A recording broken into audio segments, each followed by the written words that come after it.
Growing a YouTube channel is harder than anyone tells you, and I've been through it all myself. Today, we're going to cut through all the noise and get really honest about what it actually takes to succeed on YouTube, the fastest way to monetize your channel, and the reason that most people quit before they ever see results. So if you're in the hard part right now, this is the video for you. Let's jump straight in. When we're new to something, it's often hard to know, like, what does good even look like? And can we anticipate when something is actually good? And I'll just give you my last two videos as an example. I sat on those videos for like 3 weeks because I didn't want to post them. I wasn't happy with them. I just felt like the subject matter and the content weren't all that interesting. I didn't feel like I had my packaging dialed in. And I was just like, screw it. I got to get them out there and let me just post them, not really care. And they ended up doing well for me, surprisingly.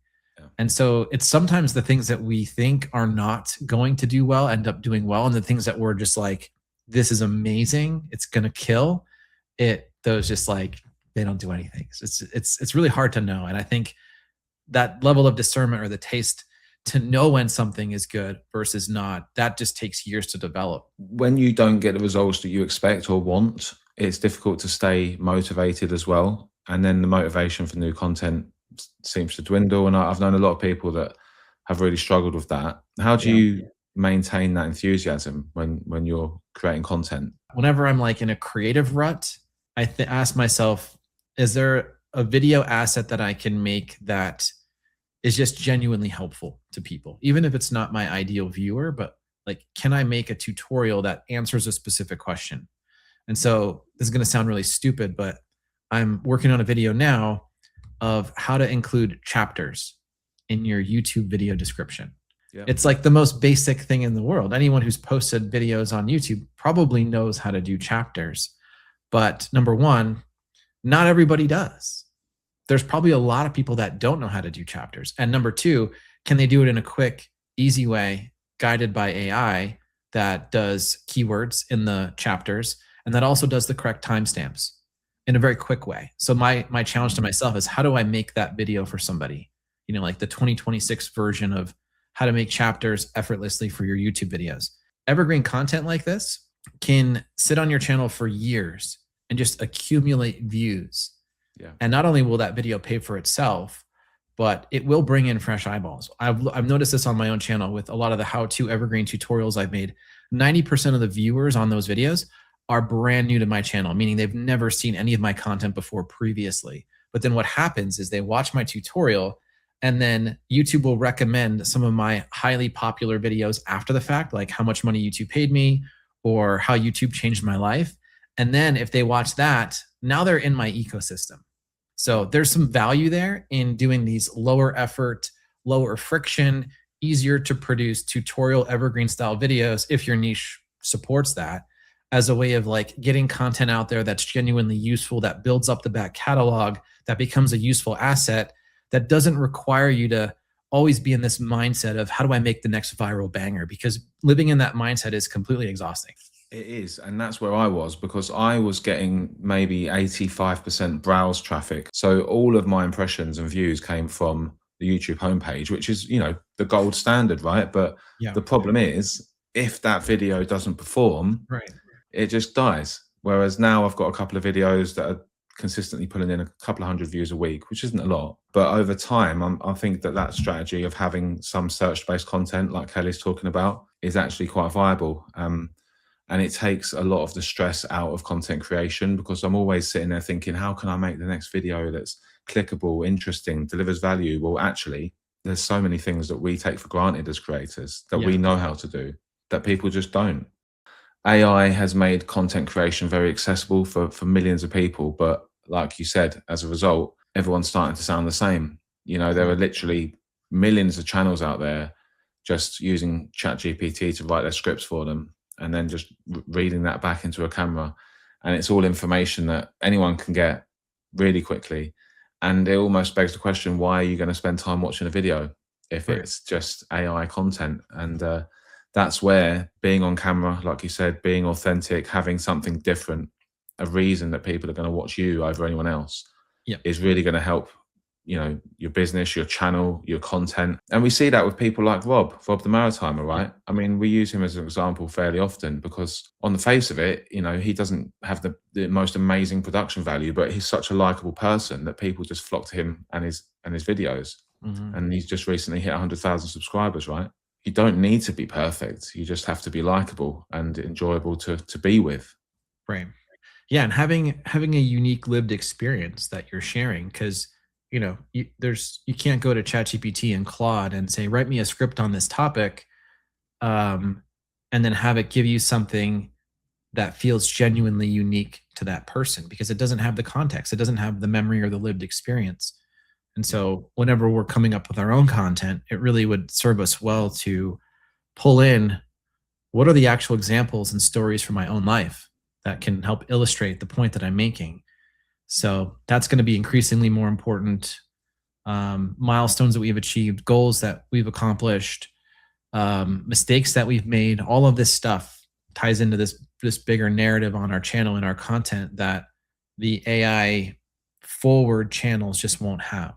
But it is difficult. I was speaking to a client this evening, and she was just spending a lot of time researching content and trying to work out what it is she's going to make. Yeah. And I kind of said to her, well, if you're having to really do your homework on that topic, then maybe you shouldn't be making a video about that, because you're just relaying information that you're getting from somewhere else, right? And to your point, if it's your experience, you don't have to worry about the script so much. You don't have to worry about how you're going to tell that story, because it's your story and your lived-in experience, which is so much more important for content creation. What gave you the conviction to push through? What made you think, oh, this is going to be worth it in the end? Because a lot of people haven't had much success and they might even wonder if it's even worth carrying on. And here I am at 31,000 subscribers and I'm doing YouTube full time. There's no point at which you arrive. 80% of the time, we're going to feel pretty miserable about what we're working on. And then the other 20%, we're going to feel like we're on the top of Mount Everest. And we're going to want that moment to last forever, but it won't.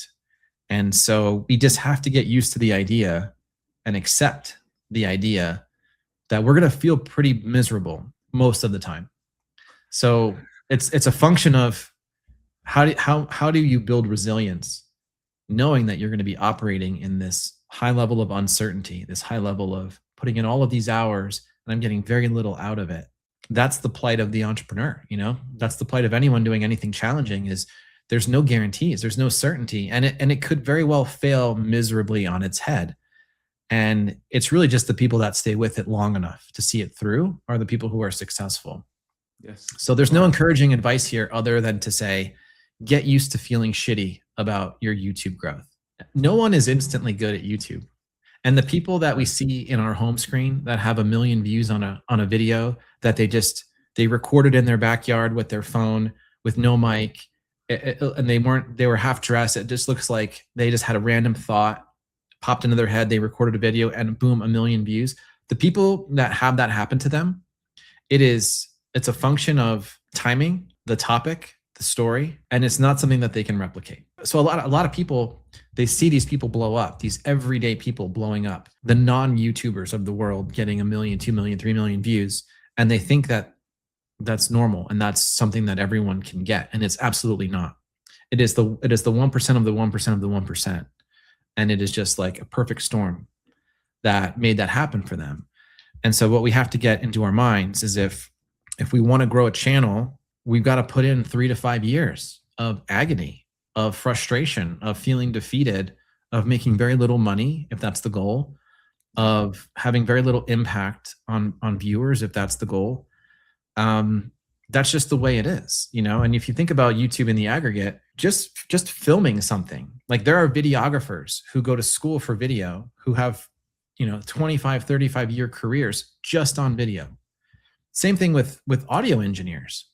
Same thing with video editing. Same thing with graphic design, copywriting. All of these things are their own professional domain that you can get a master's in university and spend a full lifetime and never fully master it.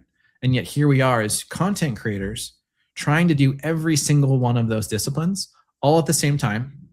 And then we're like frustrated by how bad we are. Well, of course we're bad.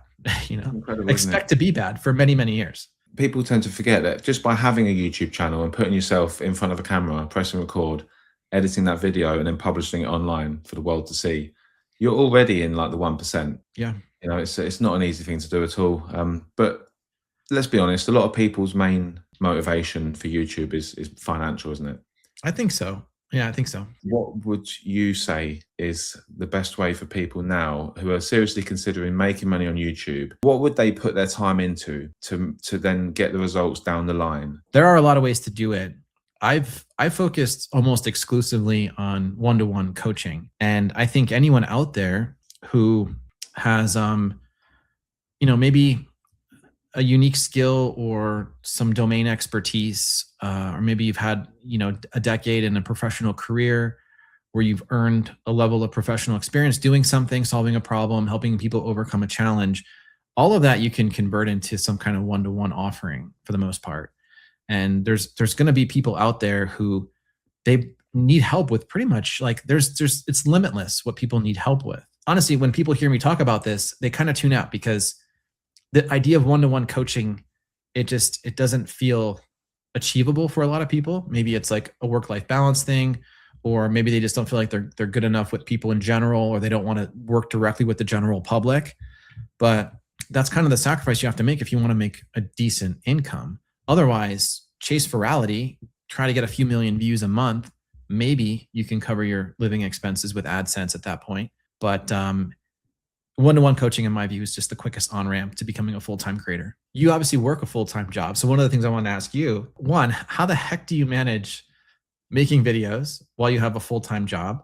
And then how do you think about your monetization strategy and like what's been working for you? It's changing. So my full-time job obviously takes about 40 hours a week. And then on top of that, I've got ideation, scripting, all of the stuff that all creators have to do. I've been very fortunate to get some good sponsors recently who, I actually believe in. So that has now become a large part of my monetization strategy. So getting paid to promote their content, it's always going to pay more than AdSense because ad revenue for my channel is so small. Yeah. And that's with, nearly 5,000 subs. I mean, even when I've got 60,000 views on a video, I think I earned like $200 or something. Yeah. I think it's smart, given the limitations in how much work and time you can put into it, to lean into those more passive avenues of income. And passive, yeah.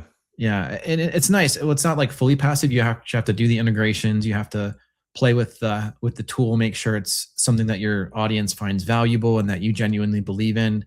Yes. But it's useful and it's there and it helps you build a relationship with that brand.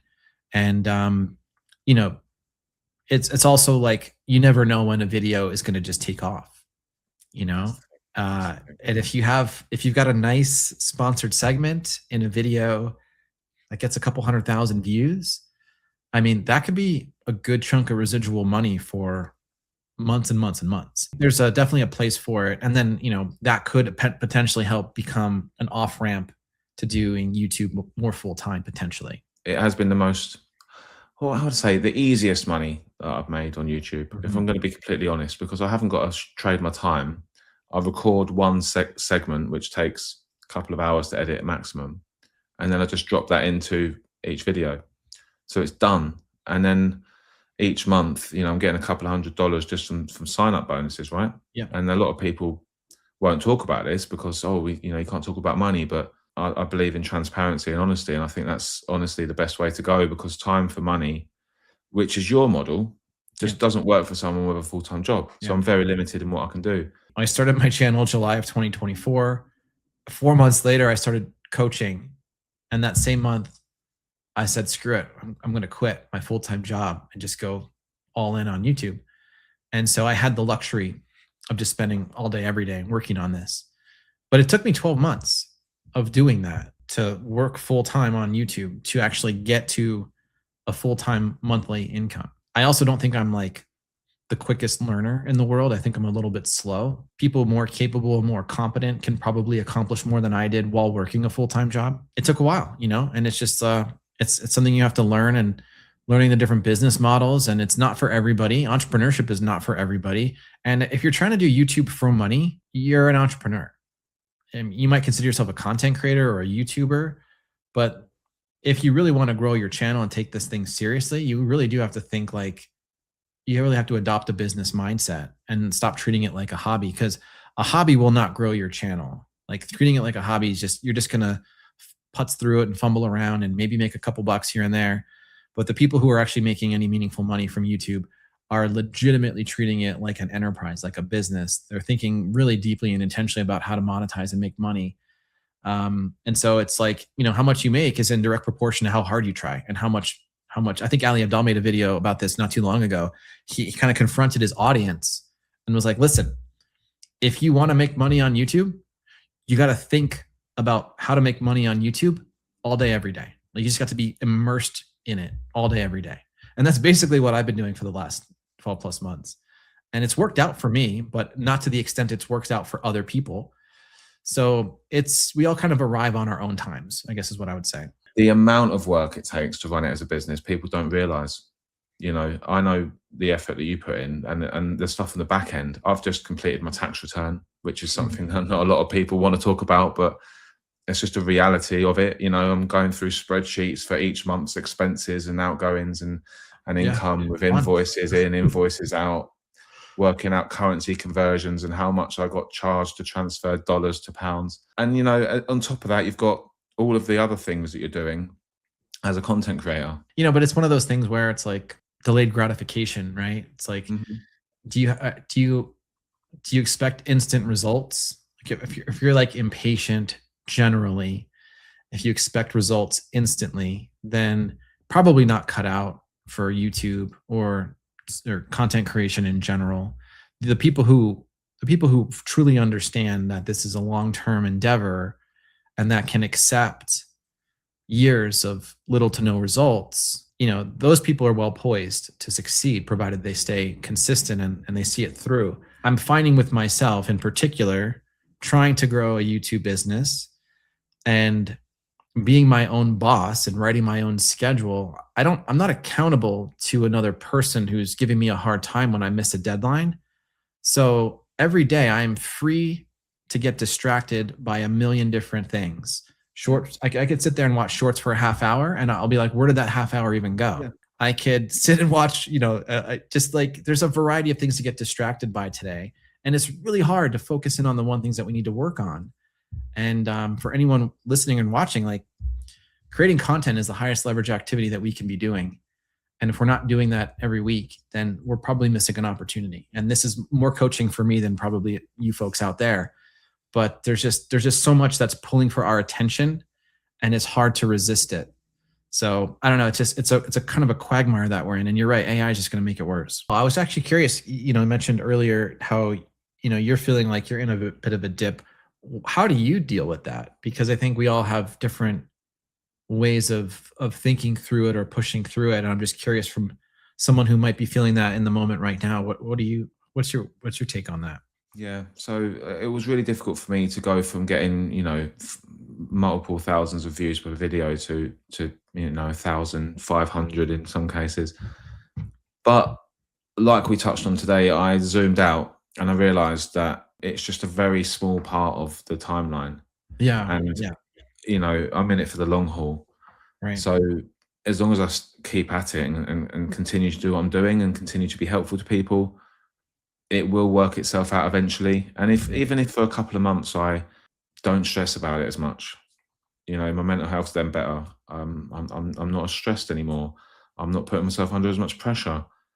I know that long term, it's all going to be okay, and I'm still going to get to where I want to be.